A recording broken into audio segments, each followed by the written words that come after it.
So one of the things that you'll notice, I guess that's different is that these kettlebells here are competition kettlebells. You notice that they're all the same size.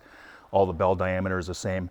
It's all the same handle size, 35 millimeter handles on them. So when you're doing the sport, as you progress up in weight and you know, your progression with your lifting, you can go up to a different size bell. So these kettlebells are like 12 kgs for the blue ones, 16 kgs, 20 kgs, 24 kgs, up to 53 pounds. So we have them in home up to sets up to 40 kgs, 88 pounds, and we have some heavier ones than that as well too.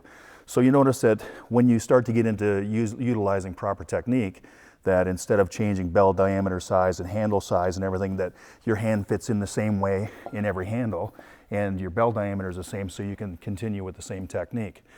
One of the things that you want to do when you're lifting a kettlebell is a lot of people want to just grab it in the middle like a dumbbell, but you'll notice that if you pick the kettlebell up, it will slide back, and it puts a lot of pressure on your wrist if you go up into an overhead pressing movement. So what you're trying to do, what the optimum thing to do when you land the kettlebell, is you put it up into the horseshoe of your hand and you press the kettlebell against your forearm, so your long bone takes the pressure instead of putting it all in your wrist.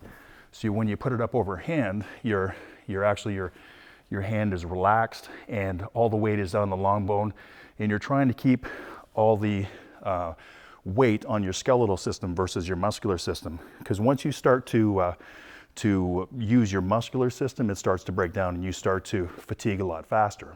So Sherry's just doing some overhead jerks there to show you. So every time, whether you're cleaning the bell, if you want to clean it, Sherry, and you clean the bell, you bring it up, you're always going to try and land it so it's the same all the time.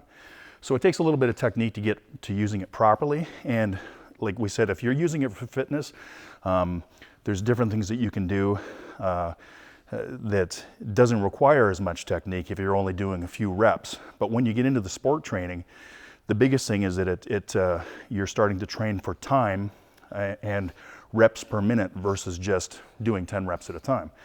So Sherry's just doing a double hand swing there, and you notice that we don't like to go any times past the shoulder. You see some of the CrossFit people that like to bring the bell right over top of their head and they hyperextend their back. It's kind of a dangerous movement. So what she's doing here though with one hand is everything is used for the hips. So you're always generating power through your heels of your feet up into your hips. So you're never lifting anything just with your shoulder. You're not pulling it up. All you're doing with your hand is just keeping that kettlebell in the position that you want it to be in. So she's just doing alternating one-arm swings there. And the thing with the kettlebells is that you'll notice is that when you get training with them is that there's no downtime. You're continuously moving. You're continuously breathing. You can see that she's breathing. She's not holding her breath, because if you hold your breath at any time, especially when you get into longer sets, then it's going to impair your ability to go for your 10-minute set. So there's a lot of different movements that you can do.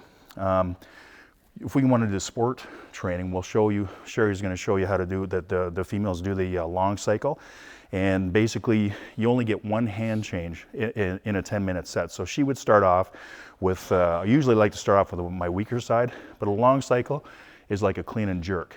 So it's similar to what you use with a barbell, except you get the actual extended range of motion with bringing the kettlebell back. But you see when she brings it down, she's absorbing it with her body and using her hips to bring it back up.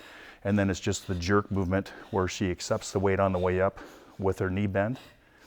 So she would do this for 5 minutes on one side and then switch and go to the other side, like so. Lots of fun. Definitely a great workout. If we want to demonstrate what the snatch looks like, Sherry, and the difference between men and women in competition is that women get to use one kettlebell at a time, guys get to use 2 kettlebells at a time. So it's a little bit more challenging and a little bit different technique to get it going, to get 2 kettlebells working at the same time. You can already see that she's already out of breath just doing that little bit. So it's a great conditioning tool. The greatest thing that you like about these things is that they're simple. And if you're going away on holidays or whatever, you know, we used to go away on trips and just put a few kettlebells in the car, 2 or 3 kettlebells, and you can kill yourself with a 20-minute workout. So the snatch is the same thing. It's a little bit different actually, but she's using her hips to generate that kettlebell right overhead in one movement.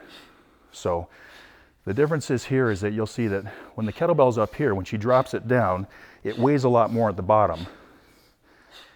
And so she has to find a way to accept that weight and slow that kettlebell down on the way down to accept it, because the weakest part of that movement is your grip at the bottom. So you see a lot of people, as they start to fatigue, you're going to lose the kettlebell at the bottom as your set goes on.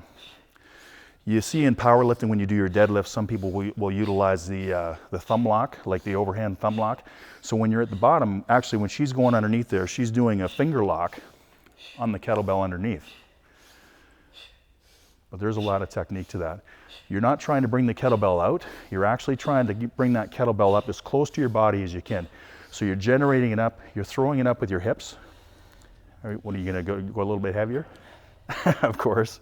If she's gonna go a little bit heavier, so this is 16 kg, 35 pounds. So she's allowed to go up into her snatch. She can also accept the weight with a knee bend underneath if it gets a little bit heavier. So if she starts to fatigue a little bit in the end of her set, she can start to utilize a knee dip a little bit more to get that kettlebell up into a lockout position. But in the lockout position, everything is trying to keep the weight on your skeletal system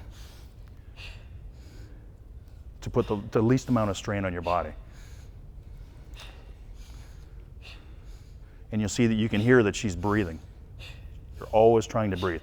So there's several breathing cycles that you're trying to do. She's breathing out at the top, breathing out at the bottom, and breathing up in between. You never stop breathing when you're doing your set. Otherwise, it starts to compromise your ability to go for longer periods of time. My turn.